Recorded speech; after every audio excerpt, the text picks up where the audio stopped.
Hola, mi nombre es José Roberto Rodríguez y es un gusto compartir contigo. Lección número 12, titulada El sello de Dios y la marca de la bestia, segunda parte. El texto bíblico base para el estudio de esta semana se encuentra nuevamente en Apocalipsis capítulo 7, los versos 2 y 3, en los cuales leemos lo siguiente.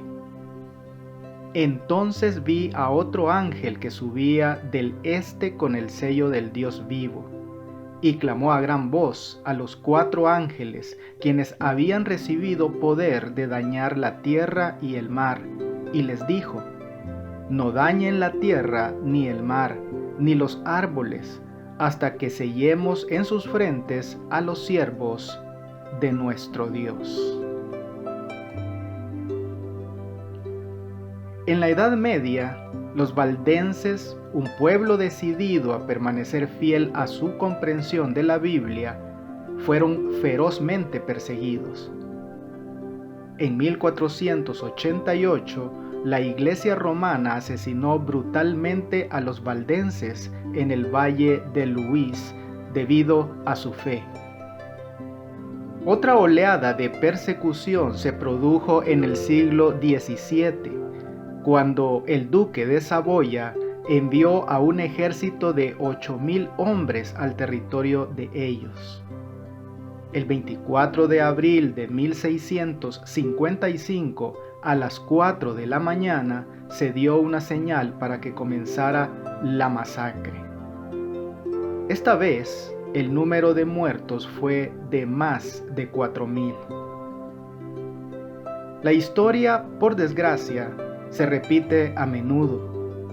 La profecía de la marca de la bestia trata sobre el eslabón final de una impía cadena de persecución religiosa que se remonta a través de los siglos. Al igual que las persecuciones del pasado, esta persecución está pensada para obligar a todos a someterse a determinado conjunto de creencias y a un sistema autorizado de culto. Sin embargo, como siempre, Dios tendrá un pueblo que no capitulará. Como ya hemos estudiado, los poderes de las bestias de Apocalipsis 13 y 14 representan un sistema mundial de adoración falsa. Pero hay más. Leamos en Apocalipsis el capítulo 13, verso 5. También se le dio boca que hablaba grandes cosas y blasfemias, y se le dio autoridad para actuar 42 meses. Apocalipsis capítulo 12, versos 6 y 14. Y la mujer huyó al desierto, donde tiene lugar preparado por Dios, para que allí la sustenten por 1260 días. Y se le dieron a la mujer las 2 alas de la gran águila, para que volase de delante de la serpiente al desierto, a su lugar, donde es sustentada por un tiempo y tiempos y la mitad de un tiempo. Y Daniel, el capítulo 7, verso 25. Y hablará palabras contra el Altísimo, y a los santos del Altísimo quebrantará, y pensará en cambiar los tiempos y la ley, y serán entregados en su mano hasta tiempo y tiempos y medio tiempo. Este poder, ¿cuánto tiempo dominaría el escenario religioso en los siglos anteriores? La bestia continuaría por un período específico en la historia. En las profecías de tiempo simbólico, un día profético equivale a un año literal. En Números 14:34 leemos: un año por cada día, que es la aplicación del principio bíblico de contar un día por año. Una vez más, Dios dice: un día por cada año, en Ezequiel 4:6. Este principio repetidamente ha demostrado ser exacto al interpretar las profecías bíblicas de tiempo, como con las 70 semanas de Daniel 9:24 al 27. Si calculamos el período que se menciona en Apocalipsis 13:5 de 42 meses, con 30 días en un mes, llegamos a 1260 días proféticos o años literales. Los calendarios antiguos tenían regularmente 360 días por año. En el siglo IV, el emperador romano Constantino legalizó el cristianismo en todo el imperio. Cuando en 330 después de Cristo trasladó su capital a Bizancio para unir la parte oriental con la occidental de su imperio, dejó un vacío de liderazgo en Roma. Por ende, el Papa llenó este vacío.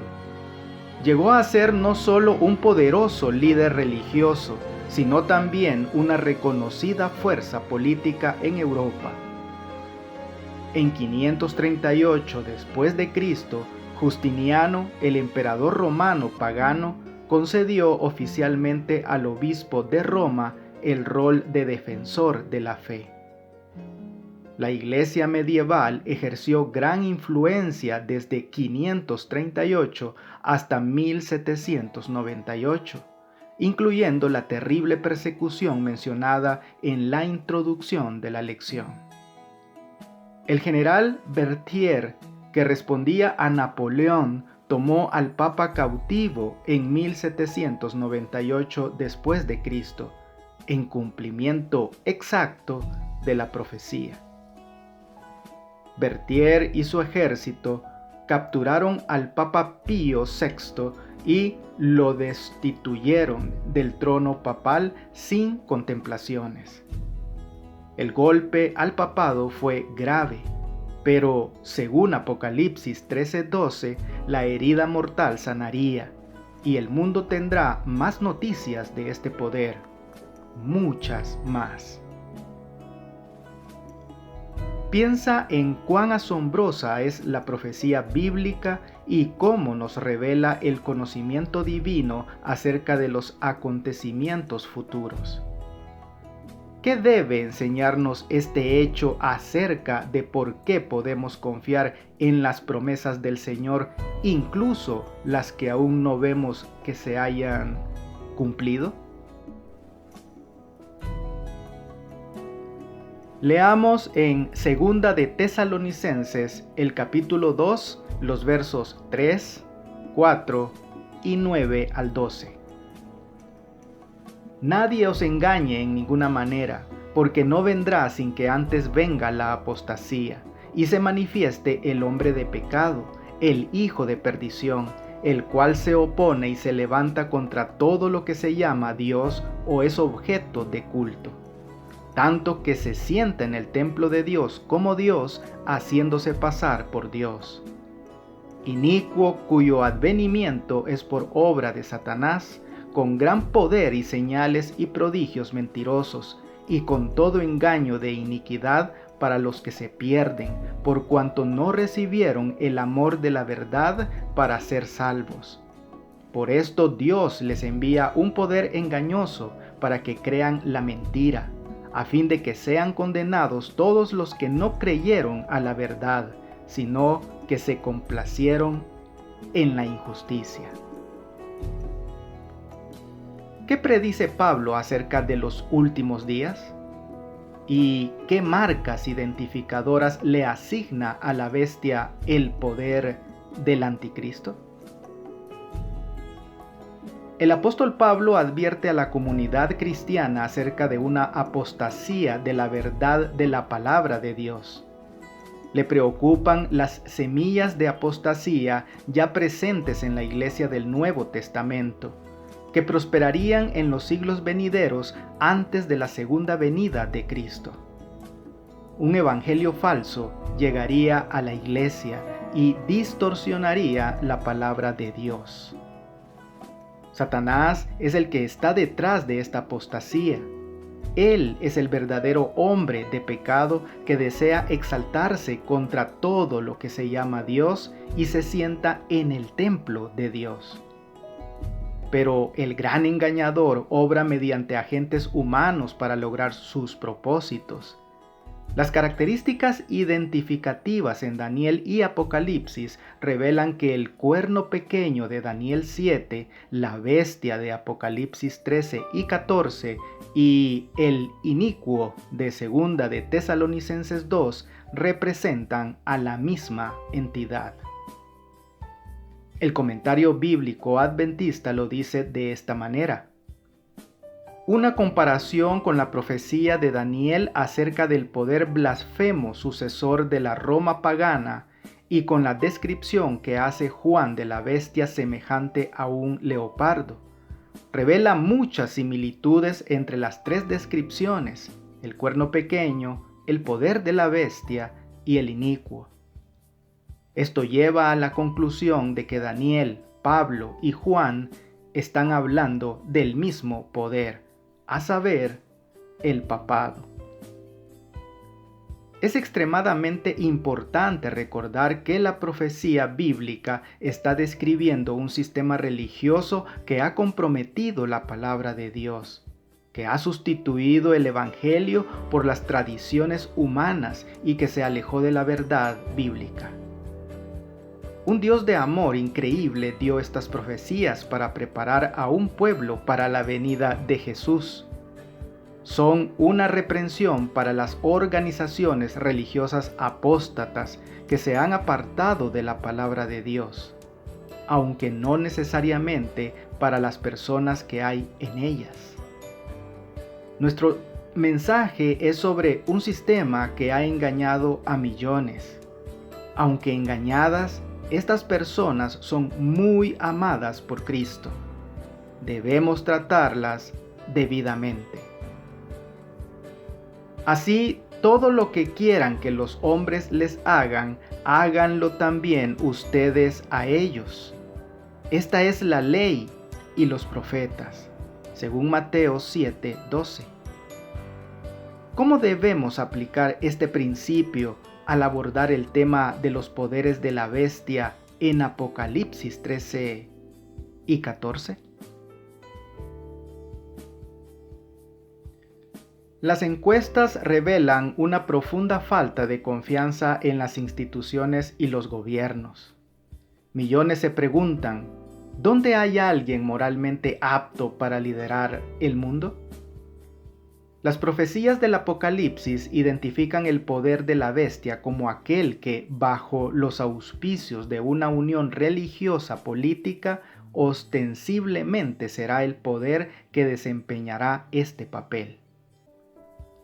Leamos en Apocalipsis el capítulo 17, los versos 12 al 14. Y los 10 cuernos que has visto son 10 reyes que aún no han recibido reino, pero por una hora recibirán autoridad como reyes juntamente con la bestia. Estos tienen un mismo propósito y entregarán su poder y su autoridad a la bestia. Pelearán contra el Cordero, y el Cordero los vencerá, porque Él es Señor de señores y Rey de reyes, y los que están con Él son llamados y elegidos y fieles. ¿Cómo describe Juan estas escenas finales de la historia de la tierra? ¿Y qué contraste poderoso vemos aquí? Hay 3 comentarios importantes que Juan hace en este pasaje. En primer lugar, los poderes políticos tienen un propósito y darán su poder y autoridad a la bestia. En segundo lugar, este conglomerado del error hace guerra contra Jesús, el Cordero. En tercer lugar, en la última guerra de la tierra, Cristo y sus seguidores triunfan. No gana la bestia, Jesús gana. ¿Alguna vez te preguntaste qué estrategia podría utilizar el diablo para unir a las naciones? La historia a menudo se repite. descubrimos lecciones valiosas del colapso del Imperio Romano. Cuando las invasiones germánicas asolaron la Europa occidental desde el norte, el emperador romano Constantino acudió a la religión. La autoridad de la Iglesia, combinada con el poder del Estado, se convirtió en el instrumento que Constantino necesitaba. El continuo fortalecimiento de la santidad del domingo en el siglo IV fue un movimiento político y religioso calculado para unir el imperio en un momento de crisis. Constantino quería que su imperio se uniera y la Iglesia romana quería que el imperio se convirtiera. El renombrado historiador Arthur Weihall lo indica claramente.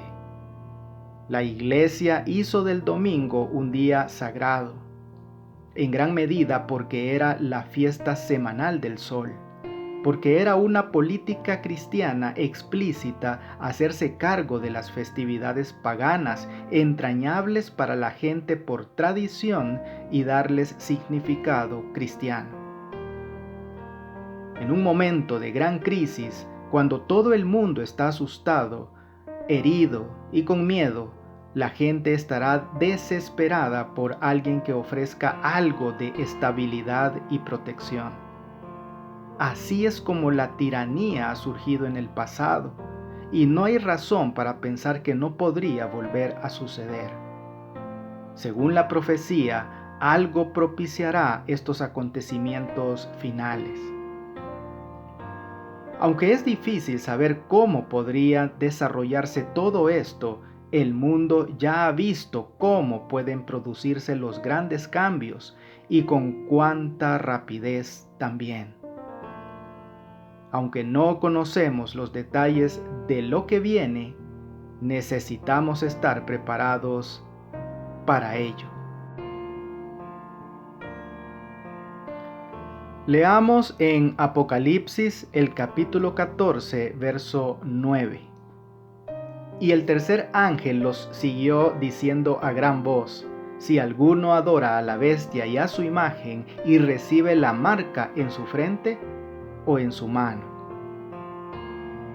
Comparemos esto con Apocalipsis capítulo 14, verso 12. Aquí está la paciencia de los santos, los que guardan los mandamientos de Dios y la fe de Jesús.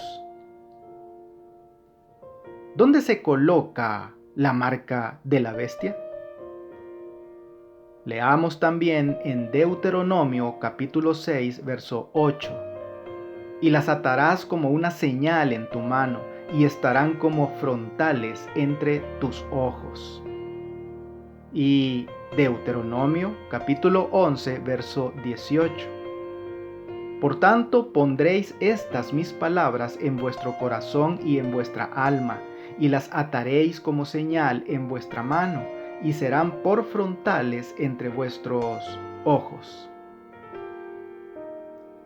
¿Qué dos características contrastan al pueblo de Dios con quienes reciben la marca de la bestia? Un grupo adora a la bestia y el otro guarda los mandamientos de Dios, que incluyen el cuarto, un mandamiento que el poder de la bestia intentaría cambiar, y tiene la fe de Jesús. Ese es el contraste. Al obrar por medio de las bestias que suben del mar y de la tierra, el diablo intenta socavar la autoridad de Dios atacando la esencia de la adoración, es decir, el sábado. La marca de la bestia se coloca en la frente o en la mano. La frente es un símbolo de la mente, donde se encuentran la conciencia, la razón y el juicio. Por otro lado, la mano es un símbolo de acciones y hechos. Se acerca el día, y probablemente sea antes de lo que imaginamos, en que se aprobarán leyes que restringirán nuestra libertad religiosa. Quienes siguen la palabra de Dios a conciencia y guardan el verdadero día de reposo del Señor serán tachados de enemigos de la unidad y el bien de la sociedad. Los que honran el sábado de la Biblia serán denunciados como enemigos de la ley y el orden, como quebrantadores de las restricciones morales de la sociedad y por lo tanto causantes de anarquía y corrupción, las cuales atraen sobre la tierra los juicios de Dios. Sus escrúpulos de conciencia serán denunciados como obstinación, terquedad y desprecio de la autoridad. Serán acusados de deslealtad hacia el gobierno. La Iglesia romana afirma que el domingo es la marca de su autoridad eclesiástica. Por supuesto, la Iglesia católica afirma que el cambio fue acto suyo, y el acto es una marca de su poder y autoridad eclesiásticos en asuntos religiosos.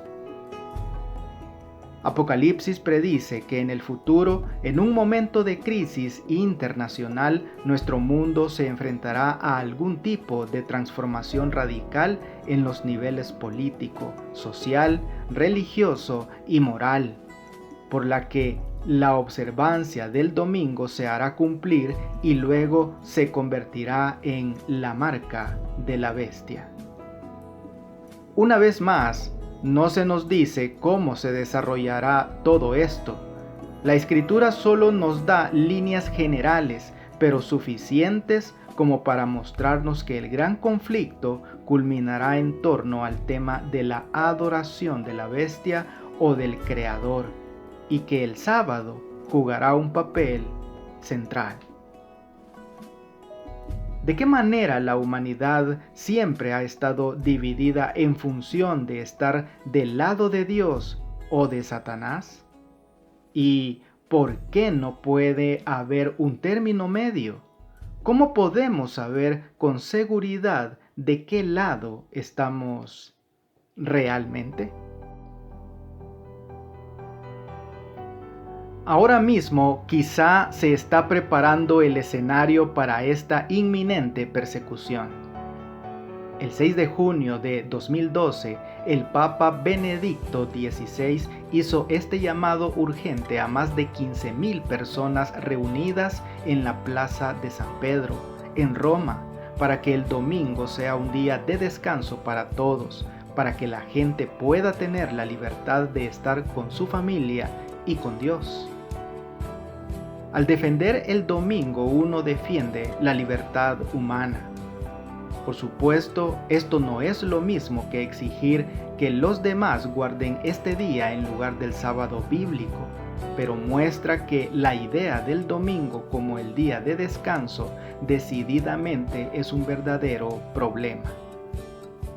Tarde o temprano se aprobarán leyes y quienes siguen la palabra de Dios a conciencia y guardan el verdadero día de reposo serán tachados de enemigos de los intereses de la sociedad.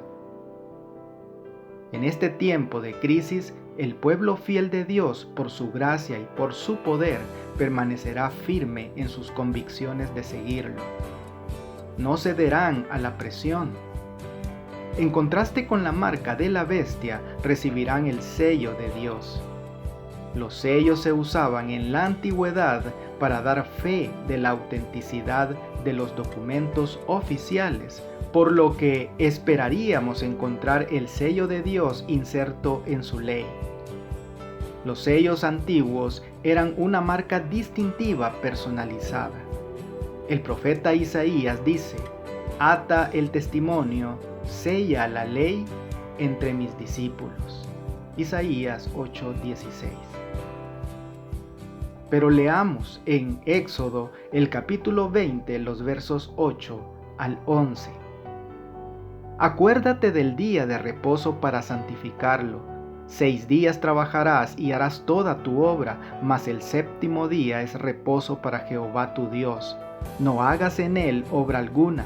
Tú, ni tu hijo, ni tu hija, ni tu siervo, ni tu criada, ni tu bestia, ni tu extranjero que está dentro de tus puertas.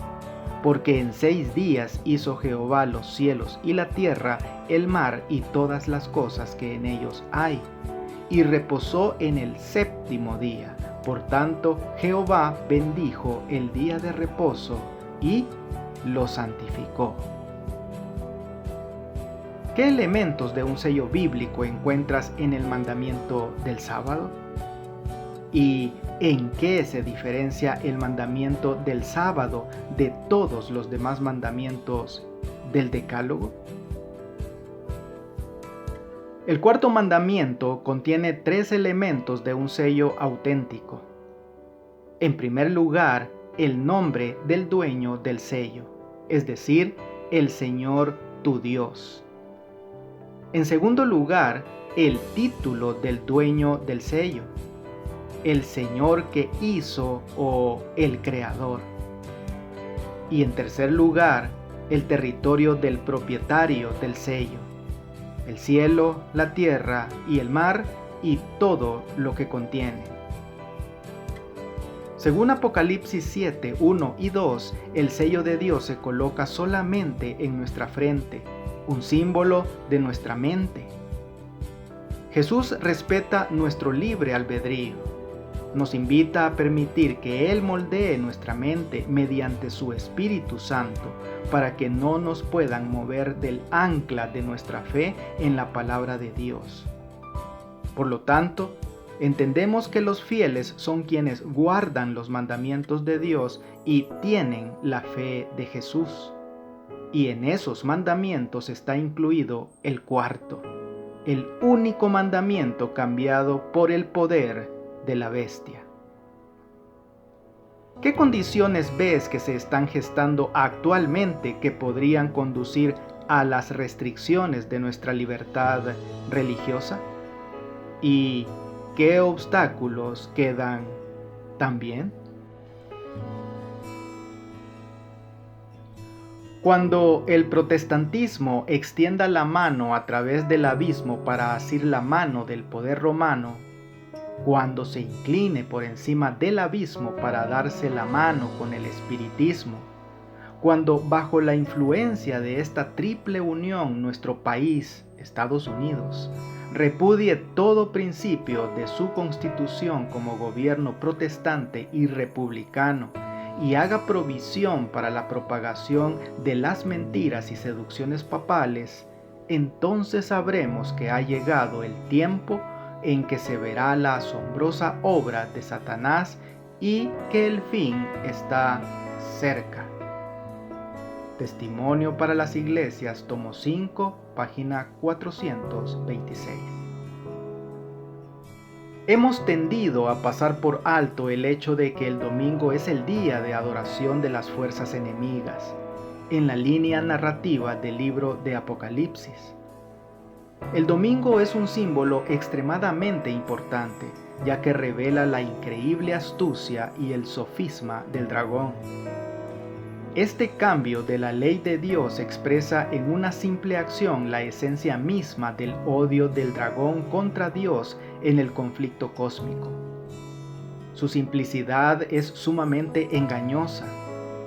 El dragón ha procurado usurpar el lugar de Dios en el cosmos al mostrarse como el verdadero objeto de adoración y al aducir que la ley de Dios es injusta, que debe ser cambiada.